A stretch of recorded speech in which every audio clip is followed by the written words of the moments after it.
मुद्दा बेसिकली ये है कि हमारे यहाँ 20 तारीख को गुलाम जिलानी खान जो कुकरबाग मलबाग में रहते हैं, पुलिस स्टेशन सोरा की जुरिस्डिक्शन आती है, वो उनके घर यहाँ कुछ दिनों के बाद शादी होने वाली थी। वो मीनवाइल जो उनने ज्वेलरी व्वेलरी घर में जमा करके रखी थी, तो ड्रामाई अंदाज में वो चोरी हो जाती है। तो नेक्स्ट डे 21 तारीख को वो हमारे पास आते हैं, पुलिस पोस्ट अहमदनगर में, जो पुलिस स्टेशन सोरा की जुरिस्डिक्शन में आता है। तो वहाँ पर उन्होंने एक कंप्लेंट दे दी कि मेरे घर में ऐसे चोरी हो गई कि वो 20 तारीख को घर से 4 और 7 बजे के बीच में कहीं बाहर गए थे 1-2 घंटे के लिए, घर में कोई नहीं था। तो जब वो वापस आए तो उन्होंने देखा कि घर में जो ज्वेलरी थी वो सारी चोरी हो गई थी। तो उसी बेसिस पे हमने, उस कंप्लेंट की बेसिस पे हमने एक FIR दे दिया 91/2021 अंडर सेक्शन 454380 IPC। तो इन्वेस्टिगेशन स्टार्ट हुई हमारी तरफ से 21 तारीख से। तो उसमें हमारे जो SSP श्रीनगर हैं, श्री संदीप चौधरी जी IPS, उन्होंने एक टीम बनाई मेरी सुपरविजन में, जिसकी क़यादत SDPO कंसर्न शफात साहब कर रहे थे। उसके अलावा उसमें मेंबरान SHO सोरा तनवीर साहब थे, जो इंचार्ज पुलिस पोस्ट हमारे थे मोहम्मद अमीन साहब, ये भी उसमें थे। तो हम लोगों ने फौरी तौर पर उस पर कार्रवाई स्टार्ट की। जो हमारी टेक्निकल एनालिसिस थी, जो हमारी आसपास जो हमें क्लूज़ मिले, जितनी भी हमारी आसपास शवाहिद मिले, तो उसकी बेसिस पे हमने कई सस्पेक्ट्स बुलाए, उनसे बातचीत की, उनकी क्वेश्चनिंग की। तो फाइनली आज सुबह यानी 20 तारीख को हमें उस केस में एक बड़ी कामयाबी मिली। जो उसमें एक सस्पेक्टेड लड़ी थी, तो उसके एतराफ़ पे हमने वो जो जितनी भी स्टोलन प्रॉपर्टी थी उसमें वो रिकवर कर ली। तो कुल मिला तो आपके सामने ये हमने प्रॉपर्टी रखी है, जो स्टोलन प्रॉपर्टी है।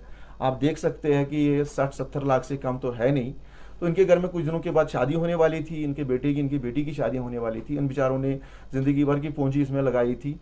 तो शादी के लिए तैयारियां हो रही थी। नेचुरली आप समझ सकते हैं कि हमारे यहाँ शादी से पहले लोग जेवरात जमा करके रखते हैं दुल्हन के लिए, या जो आने वाली दुल्हन है उसके लिए। तो उनने जमा करके रखे थे। तो आप देख सकते हैं कि कम से कम ये 60-70 लाख से कम तो चोरी नहीं है। तो इरशाद साहब, अगर बिल्कुल बेसिकली जो घर के जो फर्द थे, जब अफराद थे, उनसे हमारी बात जब हुई, तो उसमें कई लोगों का उसमें हम पूछताछ कर रहे थे।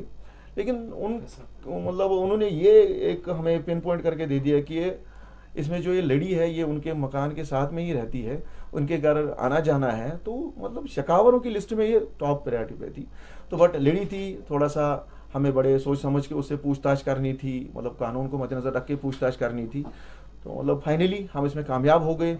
और अरेस्ट कितने हुए सर इसमें? अभी तक अरेस्ट इसमें वही लेडी हुई है जो सस्पेक्टेड लेडी थी, जिसके यहाँ से हमने ये माल जो है स्टोलन प्रॉपर्टी थी रिकवर की है।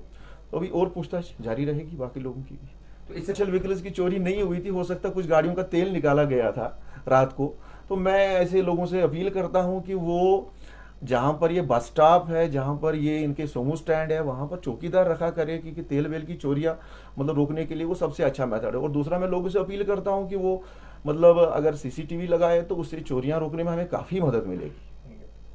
दो चीज़ें थी। सबसे पहले जो उन्होंने ये ज्वेलरी रखी थी, ये इतनी सेफ नहीं थी। चाबी वहाँ रख देना, फिर किसी और को भी दिखाना चाबी कहाँ है, ये हमारे जेवरात कहाँ है। किसी पे ऐसे जब इतनी आप समझ सकते हैं कि ज्वेलरी ह्यूज कॉस्ट में है, तो ऐसे में थोड़ा सा हमें ध्यान रखना चाहिए। किसी पे ज़्यादा भरोसा नहीं करना चाहिए, किसी पे भरोसा नहीं करना चाहिए हमें हर किसी पे कि हम उसको कहेंगे कि हमारे सेब कहाँ है, जेवरात कहाँ है, चाबी कहाँ है। चाहे वो हमारे रिश्तेदार हो, चाहे हमारे हमसाए हो, चाहे यार दोस्त हो, थोड़ा सा एक सेक्रेसी रखने की ज़रूरत है ही है घर में। उसके अलावा मैं ये भी एक चीज़ मुझे लगी कि उन्होंने तो घर में CCTV वगैरह का कोई इंतज़ाम नहीं रखा था। बहुत ही डिफिकल्ट। ऐसे जब चोरी होती है तो इसमें सस्पेक्ट्स होते हैं, कोई एक्यूज नहीं होता है। तो किसी को भी हम मुलजिम मान के चलें, ये मुश्किल होता है। जब हमारे पास शवाहिद होंगे, सबूत होंगे, रिकवरीज होंगी, तभी तो हम किसी को एक्यूज ठहरा सकते हैं। तो हमेशा एक चैलेंज रहता है, तो इसमें भी चैलेंज रहा। और सबसे बड़ा चैलेंज ये रहा कि इसमें जो मेन एक्यूज थी वो एक लेडी थी, और उसको डील करना, उसको ब्रेक करना, उससे कन्फेस करवाना, उससे रिकवरी करना, वो चैलेंज रहा हमारे लिए। लेकिन हमने बड़े कानूनी तरीके को अपनाते हुए 41 में उनको बुलाया, उनसे पूछताछ की। लेडी जो हमारी पुलिस लेडी है उनको साथ रखा, बाज़ाब्ता इसमें कानूनी तरीके से हमने काम किया और हम कामयाब हुए। और इसका नतीजा ये है कि एक प्रोफेशनल इन्वेस्टिगेशन हुई और उसका नतीजा ये आपके सामने बिल्कुल है। अगर कॉमर्स शुरुआत जो अफराद खाना थे उनसे हमारी बात हुई कि इनके घर में आना जाना किसका है, कौन आता है कौन जाता है, उस दिन कौन आ सकता था कौन जा सकता था। तो मतलब उसी बुनियाद पे हमने जीरोइंग की। तो जीरोइंग में ये लड़ी हमें जीरोइंग हुई, तो उसके बाद ही जब इसे पूछताछ शुरू हुई तो फाइनली हम कामयाब हुए। ये जो लेडी थी ममनू नहीं थी बिल्कुल, घर के हमसाए यहाँ कह सकते कि रिश्तेदारी में उनके घर आना जाना था। तो जैसे मैं कह रहा था इजी एंट्री इसकी थी, आना जाना था, एसेसिबिलिटी इसकी थी। मतलब पीपल शुड बी जैसे मैंने आपको पहले ही कहा कि इसमें मैं कहता हूं कि जब घर में जेवरात हो, कीमती चीजें हो, तो सेक्रेसी रखना जरूरी है। ये घर के अफरादी खाना को ध्यान रखना चाहिए कि चाबी कहाँ रखनी है, ये चीजें कहाँ रखनी है। बाकी रिश्तेदारों से, बाकी हमसायों से, बाकी जान पहचान वाले लोगों से तो थोड़ा सेक्रेसी रखने की जरूरत है इन चीजों में। तो ज्यादा हमें हर किसी पे मतलब आंख बंद करके भरोसा नहीं करना चाहिए। तो आज भी मुझे ऐसा ही लगा कि लोगों ने आंख बंद करके भरोसा किया है, और इतनी मतलब बड़ी चोरी तभी हुई कि जब उन्होंने भरोसे में आके जेवरात के बारे में मतलब या चाबियों के बारे में किसी को मतलब दिखाया था। अपील करते हैं कि वो जाएं मजिस्ट्रेट के पास, रिलीज कराएं, हम उनके हवाले कर देंगे। जो भी कोर्ट प्रोसेस है, लीगल प्रोसेस वो फॉलो करें। उनको मजिस्ट्रेट के पास जाना है, अप्लाई करना है, रिलीजिंग के लिए रिलीज कर दें और ले लें। और मोर और लेस सम वाज लाइक, एक तो मैं अपनी टीम को क्रेडिट देना चाहता हूँ जिन्होंने इसमें इतने एफर्ट्स किए, सीरियसली इस केस को देखा। और दूसरा जो हमारे सीनियर ऑफिसरान साहिबान हैं उन्होंने भी इसमें हमें सीरियसली देखने के लिए कहा, और हम भी इसमें सीरियसली बैठे।